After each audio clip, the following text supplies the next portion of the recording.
Hello everyone. स्वागत है आप सभी का आपके अपने channel agri life with Balram पर। आज की इस क्लास में आप लोगों के लिए कुछ ऐसे टॉपिक्स लाए हैं जो परीक्षाओपयोगी होते हैं, मतलब कि आपकी परीक्षा में बहुत ही पूछे जाते हैं, जैसे कि वर्षण क्या है, वर्षा क्या है, वर्षा के रूप वगैरह क्या हैं। तो इन सब चीज़ों के बारे में इस क्लास में हम देखेंगे। आइए देखते हैं कि क्या क्या हैं। ठीक है, सबसे पहले हम बात करेंगे कि वर्षा के रूप वर्षा के रूप के बारे में। तो इससे पहले हम जानेंगे कि वर्षा क्या होती है। तो देखिए, यह तरल जल कणों का अवक्षेपण है जो या तो 0.5 मिलीमीटर से अधिक व्यास वाली बूंदों के रूप में या फिर दूर दूर तक बिखरी हुई छोटी बूंदों के रूप में होते हैं। जब वर्षा की प्रक्रिया बहुत सक्रिय होती है, निचली हवा नम होती है और बादल बहुत ही गहरे होते हैं, तो बारिश मूसलाधार होती है। कभी कभी गिरती हुई बारिश की बूंदें ज़मीन तक पहुंचने से पहले ही पूरी तरह वाष्पित हो जाती हैं। तो क्या होता है, वर्षा कुछ नहीं होता है। वर्षा का मतलब होता है कि पानी का किसी भी रूप में धरती पर गिरना। ठीक है, लेकिन इससे पहले क्या होता है, आप हाइड्रोसाइकिल के बारे में सुना होगा कि आपका जो भी पानी होता है वो प्रकाश की जो भी होता है, सूर्य का प्रकाश, उससे उसकी जब रोशनी पड़ती है तो फिर वाष्पीकरण होकर जल जो है वो सीधे आसमान में जाता है और फिर वहाँ पर संघनन होता है। संघनन के बाद फिर जल जिस रूप में पृथ्वी पर आता है उसे ही हम वर्षा कहते हैं। तो अब बात करेंगे कि वर्षा के रूप कौन कौन से हैं। अगर पानी के रूप में बरस रहा है या फिर बर्फ़ के रूप में आ रहा है, तो इन सारी चीज़ों के बारे में हम देखेंगे। सबसे पहले देखिए, आप लिखा है बूंदाबांदी, जिसे हम इंग्लिश में ड्रिजल कहते हैं। यह एक समान वर्षा होती है जिसमें 0.5 mm से कम व्यास वाली पानी की छोटी और एक समान बूंदें होती हैं जो हवा में तैरती हुई प्रतीत होती हैं। यदि बूंदाबांदी की बूंदें जमीन तक पहुंचने से पहले पूरी तरह वाष्पित हो जाती हैं तो इस स्थिति को धुंध कहते हैं। ठीक है, क्या होता है कि 0.5 mm से कम व्यास वाली बूंदें जो हैं पानी के रूप में गिरती है तो उसे हम ड्रिजल कहते हैं। और यहीं पर आपको मिस्ट भी दिया गया है कि मिस्ट क्या होती है। तो क्या होता है कि जब पानी की बूंदें ज़मीन पर पहुंचने से पहले ही वाष्पित हो जाती हैं तो उसे हम मिस्ट कहते हैं, मतलब बहुत ही बारीक होती हैं इसके कण, तो इसलिए ये वाष्पित हो जाती हैं। ये हो गई आपके ड्रिजल। आप इस चित्र के माध्यम से समझ सकते हैं कि कौन सा वर्षा का रूप मतलब है, कौन सा ड्रिजल है या फिर कौन सा स्नो है।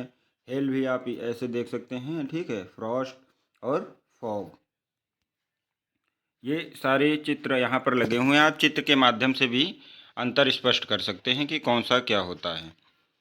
आगे हम बात करें तो ये हिमपात होता है, स्नो जिसे हम बोलते हैं। यह सफ़ेद और पारदर्शी बर्फ के कणों का अवक्षेपण है। हिमपात मुख्य रूप से शाखित षटकोणीय क्रिस्टलों के रूप में ठोस जल का अवक्षेपण होता है। इसमें क्या होता है कि ये बर्फ के जो कण होते हैं, ठीक है, इसमें हिमपात होता है। ये बहुत ही क्रिस्टल के जैसे आपको दिखाई देंगे इसके कण।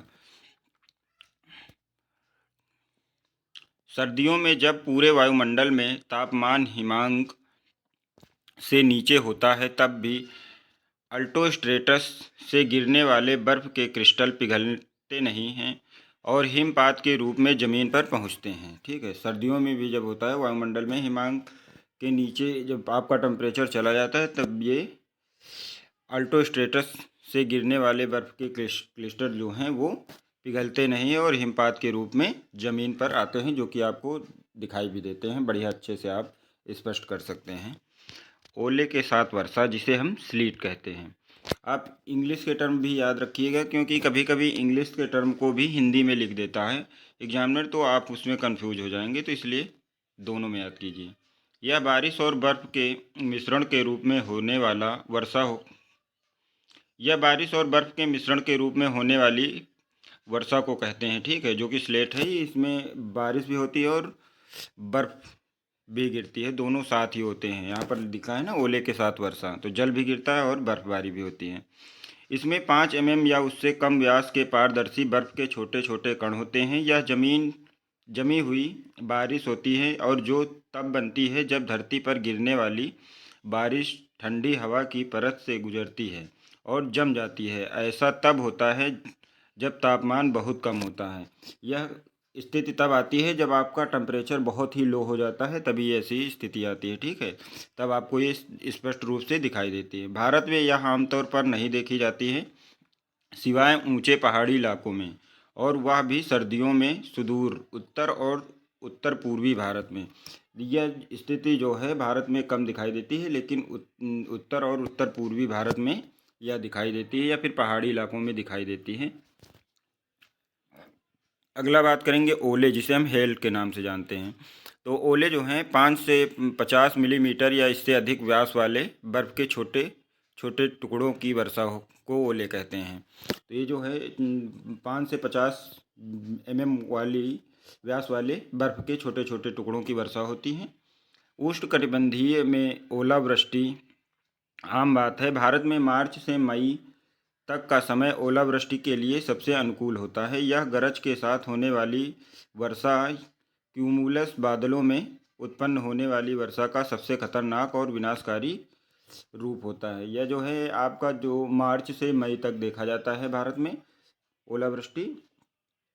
और जो है ये क्यूमुलस बादल, जब आप पढ़ेंगे कि बादल के कौन कौन से प्रकार हैं, तो उसमें एक क्यूमुलस जो बादल होते हैं उनसे यह होता है। अगला हम बात करेंगे फ्रॉस्ट, जिसे हम पाला कहते हैं। पाला एक प्रकार का मौसम है जिसमें वायुमंडल में जल वाष्प जम जाता है और एक बर्फीली चमकदार परत बन जाती है। यह आमतौर पर रात के समय या सुबह के समय होता है, जब तापमान 0 डिग्री सेल्सियस से नीचे होता है। यह आपने देखा होगा, ये जो है रात के समय या फिर सुबह के समय बहुत ही, जब टेम्परेचर बहुत लो होता है, 0 डिग्री से नीचे चला जाता है या माइनस में चला जाता है, तब यह स्थिति होती है, ठीक है। और बहुत ही ठंड होती है उस समय। ओस, अगला है ओस, जिसे हम ड्यू कहते हैं, ठीक है। ओस एक प्रकार का जल वाष्प है जो रात के समय या सुबह के समय पत्तियों, घास और अन्य सतहों पर जम जाता है। यह तब होता है जब वायुमंडल में जल वाष्प जम जाता है और एक गीली चमकदार परत बन जाती है। यह आपने देखा होगा पौधों की पत्तियों वगैरह पर चमकदार बूंदें होती हैं, जिसे ही हम ओस के नाम से जानते हैं, ठीक है। आगे बात करेंगे, ओस यहाँ पर दोबारा आ गया है, ठीक है, तो देख लीजिएगा आप। अगला है फॉग, कोहरा। कोहरा एक प्रकार का मौसम है जिसमें वायुमंडल में जल वाष्प जम जाता है और एक गीला धुंध वातावरण बन जाता है। यह आमतौर पर सुबह के समय या ठंडे मौसम में होता है। फॉग आपने देखा होगा, कोहरा ठंडियों में होता है कि आप ये फिर आगे का कुछ भी दृश्य नहीं होता है, मतलब दिखाई नहीं देता है, ठीक है। इनकी बूंद का आकार अगर बात की जाए तो वो 1 से 50 माइक्रोन होता है। बहुत ही छोटी बूंदें, मतलब बूंदों का आकार जो है वो बहुत ही कम होता है। ये थे आपके जो भी थे वर्षा के रूप, कौन कौन से रूप में बारिश हो सकती है, ठीक है। आगे हम बात करेंगे कि वर्षा के प्रकार कौन कौन से हैं। तो यहाँ पर लिखा नहीं गया, लेकिन आप लिख लीजिएगा वर्षा के प्रकार। सबसे पहले चक्रवाती वर्षा। यह दबाव अंतर के कारण वायु द्रव्यमान के उठने से होता है। एक चक्रवात एक बड़ा निम्न दबाव क्षेत्र है जिसमें गोलाकार हवा की गति होती है। दो प्रकार के चक्रवात होते हैं, उष्ण कटिबंधीय चक्रवात और अतिरिक्त उष्ण कटिबंधीय चक्रवात, ठीक है। चक्रवात क्या होता है, यह एक निम्न दबाव के कारण होता है। इसका जो है केंद्र में जो है, इसका सेंटर की तरफ जो होता है निम्न दबाव होता है, जिसके कारण ये वर्षा होती है। बहुत ही ऊपर को फिर ये उठते हैं, ठीक है। अतिरिक्त उष्णकटिबंधीय चक्रवात उष्णकटिबंधीय क्षेत्र के बाहर के स्थानों में बनते हैं, ठीक है। आप चित्र के माध्यम से देख सकते हैं, ये साइक्लोनिक प्रेसिपिटेशन होता है, ये जो कि चक्रवात के कारण उत्पन्न होता है। इसमें जो है हवाएं ऊपर की ओर उठती हैं और संघनित जो जल होता है बादलों के रूप में, फिर वो पृथ्वी पर वर्षण के रूप में आता है। तो ये हो गई आपकी चक्रवाती वर्षा। अगले बात करेंगे हम संवहनीय वर्षण या कन्वेक्टिव प्रेसिपिटेशन, या फिर इसे कन्वेक्शन रेनफॉल के नाम से भी जाना जाता है। यह हवा के ऊपर की ओर गति के कारण होता है, जो स्थानीय तापमान के कारण आसपास की हवा की तुलना में गर्म होती है। यह आमतौर पर उष्णकटिबंधीय ट्रॉपिक्स में गर्म दिनों में होता है, जिसके परिणामस्वरूप बड़ी गति वाली ऊर्ध्वाधर वायु बनती है। ठीक है, ये आप कन्वेक्शनल देख सकते हैं। इसमें यही होता है कि आपका जो सूर्य की किरण यहाँ पर आएगी और जो भी जल यहाँ पर पृथ्वी पर प्रेजेंट है वो वाष्पीकरण होकर वो ऊपर की ओर जाएगा और फिर वहाँ पर ठंडी हवाओं के कारण जो है संघनित होगा। संघनन के कारण फिर से वो जल संघनित होकर के वही जल फिर से दोबारा हमारी पृथ्वी पर वर्षा के रूप में गिरेगा। इस चित्र के माध्यम से आप देख सकते हैं। ठीक है, चित्र के माध्यम से आपको स्पष्ट हो जाएगा कि कौन सी संवहनी वर्षा क्या होती है। नेक्स्ट हम बात करेंगे कि पर्वतीय वर्षण। ठीक है, तो यह भारत के अधिकांश भागों में भारी वर्षों के लिए जिम्मेदार है। यहाँ वर्षों लिख गया है, वर्षा के लिए जिम्मेदार है। ठीक है, क्या होता है, यह भारत के अधिकांश भागों में भारी वर्षा के लिए जिम्मेदार है, या फिर हम कहें तो यही वर्षा जो है हमारी भारत में बहुत ही वर्षा करवाती है। या फिर आप कह सकते हैं कि भारत में किस प्रकार की वर्षा होती है, तो पर्वतीय वर्षा जो है वो भारत में होती है।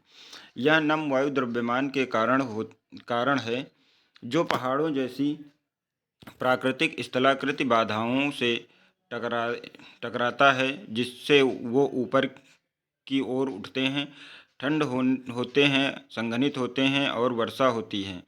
हवा की विपरीत दिशा को बहुत कम वर्षण मिलती है, जबकि हवा की दिशा को अच्छी वर्षा मिलती है।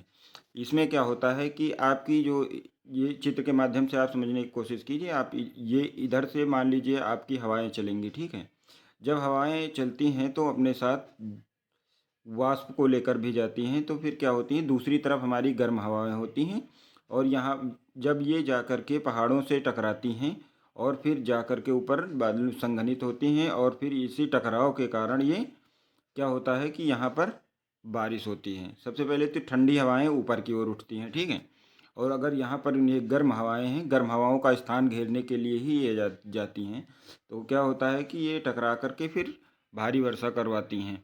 तो भारत में जो वर्षा होती है इन्हीं के कारण होती है, या पर्वतीय वर्षा ही होती है। तो ये थी आपकी वर्षा के ऊपर एक क्लास। ठीक है, तो आप लोग कमेंट करके ज़रूर बताइए आप लोगों को क्लास कैसी लगी। आप लोग लाइक भी कीजिए, सब्सक्राइब करें और शेयर भी कीजिए। आप लोगों के लाइक और सब्सक्राइब या शेयर करने से ही हमें प्रोत्साहन मिलता है। अगर लाइक करेंगे तो हमारी भी इच्छा होगी कि हम और सारे टॉपिकों पर आपके लिए क्लास लेकर आएँ। ठीक है, धन्यवाद।